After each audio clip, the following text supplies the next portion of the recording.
हाय बच्चों, इस वीडियो में हम 2.6 का पांचवा प्रश्न देखेंगे। बच्चों, पांचवा प्रश्न क्या है कि सुयश को गणित विषय की प्रथम जांच परीक्षा में प्राप्त अंक की अपेक्षा द्वितीय जांच परीक्षा में 10 अंक अधिक प्राप्त हुए हैं। सुयश है, उसे गणित विषय में जो प्रथम जांच परीक्षा हुई उससे ज़्यादा द्वितीय परीक्षा में उसे 10 अंक ज़्यादा प्राप्त हुए। किसको प्राप्त, कौन सी परीक्षा में हुई? दूसरी परीक्षा में 10 अंक उसको ज़्यादा प्राप्त हुए हैं। और क्या दिया है बच्चों कि दूसरी जांच परीक्षा में प्राप्त अंकों का 5 गुना प्रथम जांच परीक्षा के अंकों के वर्ग के बराबर हो तो उसे प्रथम जांच में कितने अंक प्राप्त हुए। तो हमसे यहाँ पे प्रश्न में पूछा बच्चों प्रथम जांच में कितने अंक प्राप्त हुए। तो हम ये दे रखा है तो हम मान लेते हैं, माना कि प्रथम जांच में उसे x अंक अधिक प्राप्त हुए। तो माना प्रथम जांच को हम चाचनी भी लिख सकते हैं। माना प्रथम चाचनी परीक्षा में प्राप्त अंक हमने मान लिए x से। माना प्रथम चाचनी परीक्षा में उसे x अंक प्राप्त हुए। तो उसमें क्या बोला है बच्चों, प्रथम हमने माना तो द्वितीय चाचनी में, द्वितीय चाचनी परीक्षा में प्राप्त अंक, द्वितीय चाचनी परीक्षा में प्राप्त उसे क्या लिखा है कि 10 अंक अधिक प्राप्त हुए। 10 अंक अधिक प्राप्त हुए मतलब कि प्रथम जांच परीक्षा से उसे द्वितीय जांच परीक्षा में 10 अंक ज़्यादा प्राप्त हुए। ज़्यादा प्राप्त हुए तो हम क्या करेंगे, इस 10 को इस प्रथम जांच में क्या करेंगे, जोड़ देंगे। तो x प्लस के 10 आ गया। ठीक है। अब उसके बाद दी गई शर्त के अनुसार, दी गई शर्त अनुसार क्या है कि द्वितीय जांच परीक्षा में प्राप्त अंकों का 5 गुना। तो द्वितीय जांच परीक्षा में उसने x प्लस के 10 लिखे, प्राप्त किए अंक, तो उसका 5 गुना। 5 गुना मतलब क्या, इसकी हमें 5 में गुणा करनी है। तो लिख देंगे कि द्वितीय जांच परीक्षा में हमें x प्लस के 10 प्राप्त हुए और इसका 5 गुना कर दिया। प्रथम जांच परीक्षा के अंकों के, प्रथम जांच परीक्षा के अंक x हैं तो अंकों के वर्ग के बराबर होता है, तो इसका अंकों के वर्ग के बराबर होता है। तो ये लिख दिया कि द्वितीय जांच परीक्षा में प्राप्त अंकों का 5 गुना जो है प्रथम जांच परीक्षा के अंकों के वर्ग के बराबर होता है।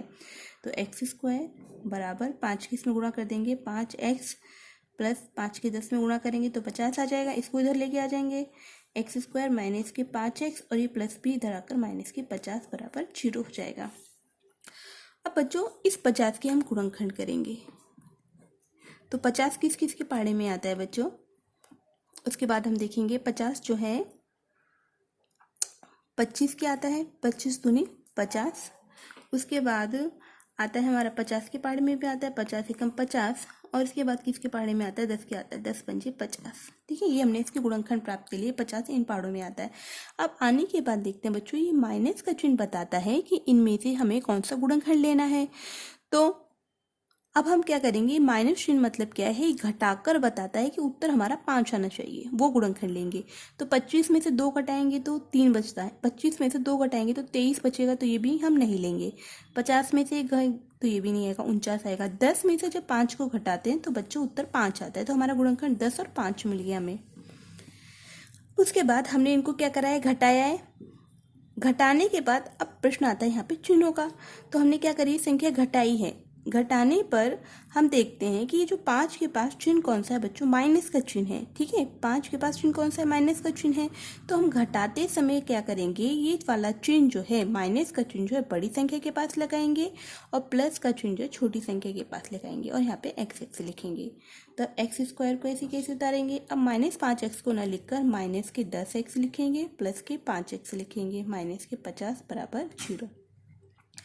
अब इन दोनों में कॉमन ले लेंगे तो x आ जाएगा। तो जब x से x भाग देंगे तो x बचेगा माइनस के 10, क्योंकि x से x कट जाएगा, प्लस का चिन्ह। यहाँ पर भी हम देख रहे हैं 5 आ रहा, x तो नहीं आएगा क्योंकि x एक साइड है, तो 5 से 5 भी भागा कर जाता है, 50 भी, तो 5 को बाहर लेंगे तो 5 से 5 कट जाएगा, तो बचेगा x माइनस के 5 को 50 से भाग देंगे तो कितना आएगा, 10 आएगा, बराबर 0। अब x माइनस के 10, x इस साइड भी और इस साइड भी है, तो इसको हम क्या करेंगे, कॉमन ले लेंगे। कॉमन लेते समय हम इसको एक बार लिखेंगे। ठीक है, इसको एक बार लिख लिया, बाकी x और प्लस 5 को हम एक ब्रैकेट में लिख देंगे, x प्लस के 5 इस प्रकार बराबर 0। अब इसको इसके 0 के बराबर रखेंगे और इसको इसके साथ रखेंगे, तो x माइनस के 10 बराबर 0 और x प्लस के 5 बराबर 0। तो x बराबर माइनस का 10 इधर आकर प्लस के 10 हो जाएगा और प्लस का 5 उस साइड जाकर माइनस के 5 हो जाएगा। तो माइनस संख्या जो ऋणात्मक संख्या है वो अमान्य होती है हमें, तो लिखेंगे ऋणात्मक संख्या अमान्य है, इसलिए हम x का मान प्लस वाला लेंगे। ठीक है, तो अब x का मान निकाल लिया हमने 10। तो प्रथम चाचनी परीक्षा में उसे प्राप्त अंक कितने थे x, तो x का मान कितना आ गया 10।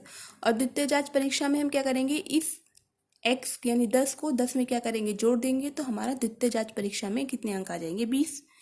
तो लिखेंगे